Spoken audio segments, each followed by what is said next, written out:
Good evening. What evening is it? It's Sunday evening. Oh man, it's been a long weekend. But I'm glad to be here with you. It's a little later than I'd like it to be. Still working on a plan or a strategy around that. But for now, here I am. And I've had an enjoyable Sunday. Thank you for asking. I found myself a life jacket today at Bass Pro, the only place around that had something large enough for me. And so I'm feeling finally good about being in the boat and being safe and also feeling okay. Not feeling like I'm tied up like this because I can't spend hours where I can't breathe. And pretty much everything in the world is designed for regular sizes and how sometimes that's so challenging for me, particularly like I talked about yesterday on the boat. This idea that that I'm of a larger size and therefore can rock the boat easier for reals, and how much anxiety that sometimes causes me. And talk about anxiety. If the world wasn't already crazy, it's now heightened, and I don't mean crazy, but there's intensity in the air. Excuse me. And rightfully so. There have been oppressions and things going on for thousands of years technically, but definitely in my country, since the beginning, and certainly in the country that neighbors us just to the south for a long, long time. And I can see, the tensions rising, and we even saw that here in Vancouver where we've had, I think, 3 or 4 stabbings, not that far away from my house in the last 3 or 4 days. People are intensifying. There's so many things that are unknown. There's people that aren't eating. There's people that can't pay their bills. There's people that are in that high, stressed out anxiety place. And without knowing how to handle it, and without having mechanisms or tools in place, what's tending to happen is a lash out, and people are getting hurt in the wake of that.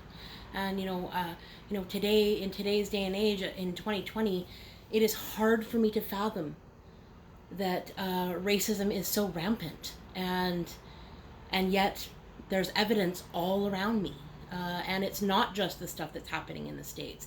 It's happening with Indigenous people right here in Canada and all other kinds of races. And here's the truth is, I was watching a Brene Brown thing about white privilege earlier. Now, I'm taking a look at those things because I admittedly have not known how to start conversations so that I can be taught or that I can learn the appropriateness and what I'm supposed to say, what I'm allowed to say, what I what's okay to say, what's okay to do on the behalf of, what's not okay to do.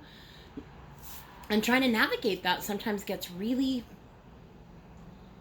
scary. That's my truth.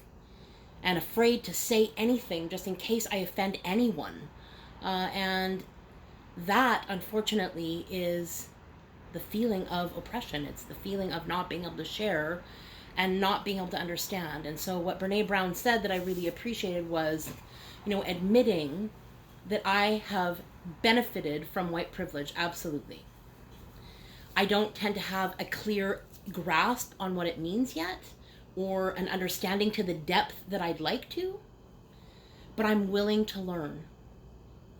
I'm willing to be wrong, and I'm willing to do it imperfectly.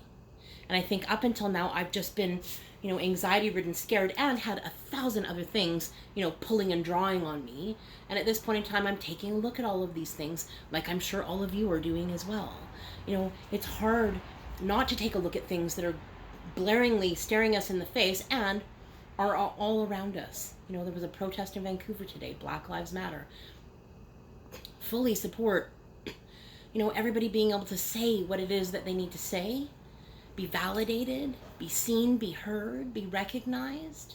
And again, coming to terms with the fact that there are things that I don't know. There are things that I'm not sure how to navigate. And yet, I'm willing to learn.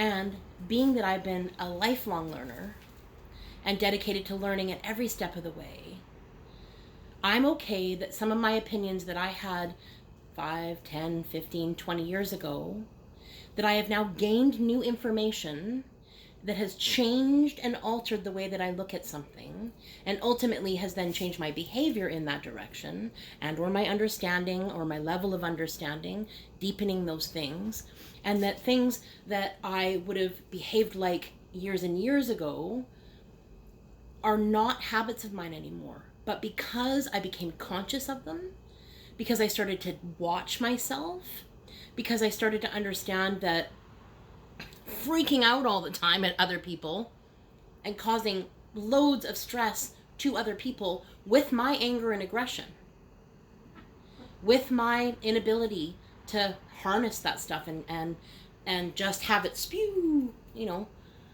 And I know that it's been unpleasant for some people. And not to say that I can't ever go there, but I don't tend to spend as much time as I did at one point in my life. And so we're creatures of growth, right? You know, forward moving, forward forging, forward understanding. Life tends to in a forward motion. And so I'm just learning how to navigate some new feelings, some new thoughts, investigating, what do I feel about this? Who can I talk to? What conversations can I start? What can I do to help this stopping? I believe that anything that moves against something creates resistance. And so I don't want to be against anything, but I want to get clear on what is it that I'm for. I'm for everyone mattering. I'm for everyone having a voice. I am for everyone being treated equally. I get that it's not the current system that's in place. I get that it hasn't been the truth for a long time. This is not something new. You know, everybody's like, oh, I'm so alarmed at what's going on right now. No, it's been brewing for a long time. And with the building tensions, through the COVID-19, through people not working, through the crimes that are being committed against people of color in the States. Deaths. People are taking other people's lives. I wake up sometimes this morning, you know, nervous about, you know, what can I do? What can I do that is going to matter? What can I do that's going to make a contribution in some way? And so I'm still going to continue to ask myself that question and formulate something. Because I have a granddaughter who's half black. And her having any kind of circumstance in the future, well, she'll be considered less than because of the color of her skin or her heritage on her father's side. Makes my stomach sick. Makes me crazy to think. And yet, here I am. I still don't know. You know, I just love her. I believe in inclusion. I believe in love. I believe that love is the highest directive. I believe it's the only powerful thing that will ever create peace. And I get that the rise up of the no more, no thank you, no more. Because people are sick of the way that it's been and understand that it needs to be something different. And so ask yourself, were you kind to every single person that you met today? You know, I know that sometimes when I'm stressed out and my stress is heightened, that sometimes I can be short with people that are doing a service job. They're living their lives in potential danger and risking, at least heightening their risk of things, being in service to others. And I know that I've heard a ton of stories of people being short with them and being angry and aggressive. And I get that we have all these bottled up emotions and feelings, and we don't know what to do with them, and we haven't been taught how to have those conversations. And so they just go unsaid. Or they come at you like blasting guns and we're not sure how to react. Kindness, recognition, understanding, seeking to do something different, recognizing that I do live a privileged life, that the system is not set up for other people to win.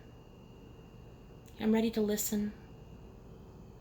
And I'm ready to talk on the behalf of when I can or support whoever's talking. You know, I'm just learning to navigate this just like everyone else, and this is how I feel today. There's a lot of stuff that's been dusted up. There's a lot of civil unrest. And some of the stuff that's going on in the States right now is stuff that I heard, boomers talk about. This feels so much like the 60s and 70s when the Vietnam was at war and we wanted the war to end, and the injustice and the civil rights movement that went on, and the rioting and the police brutality then and now, or systematic brutality. The question is, are we questioning ourselves? Are we willing to do it imperfectly? Are we willing to say, hey, you know what? I didn't know that. Could you please teach me? And I believe that is an obtainable thing. And the one of the other things that Brene Brown shared today was talking about shame, because she's a shame researcher. And what made sense to me was, when I'm approached in a way where you don't then come and shame me for something that I've said, and you invite me into a conversation, if that's your intention, is to educate people so that change occurs, then be willing to know that I'm willing to do it wrong. If I'm doing that, please invite me to a conversation instead of making me wrong and shaming me. Some's got to give here. I'm willing to have the conversations. And I think they're important things to have. And I don't think it's just about race. Discrimination happens all over the place. And it's not the only thing. When I consider my past and history with sexual abuse, these are things that I want to start conversations about. And they're taboo. We don't talk about that stuff. Where's the carpet? Let's sweep that underneath. Nobody needs to know. Nobody needs to know that stuff.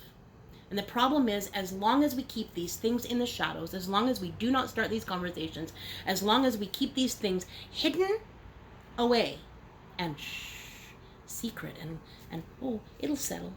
Don't worry. This too shall pass, and it'll settle. And those attitudes and opinions and thoughts and inactions keep something blooming in the background. These things fester in the silence and the shadows. And as long as we continue to keep them there, they will continue to grow. So let's get it out in the open. Let's have a conversation. Let's be kind to one another, regardless of your background, your age, your size, the color of your skin, your ethnic background, your culture. I really do believe in unity. And I believe peace is possible. I see these things in my mind as things that I'd like to contribute towards creating. And so here I am, just doing my part, doing my thing as best as I can, knowing that I have a powerful presence with a powerful intention of love, and I'm badass at holding space. And so I'm going to continue to do the things that I've always done, knowing that if I have the opportunity to change my mind about something and become educated and move in that direction, it doesn't make me worthless in this spot. It makes me potentially ignorant, but not necessarily intentionally. And with the willingness and intention of continuing to evolve, become more awakened, be more conscious of my thoughts and actions. If each individual did just that little bit, what a better place, what a different place this would be.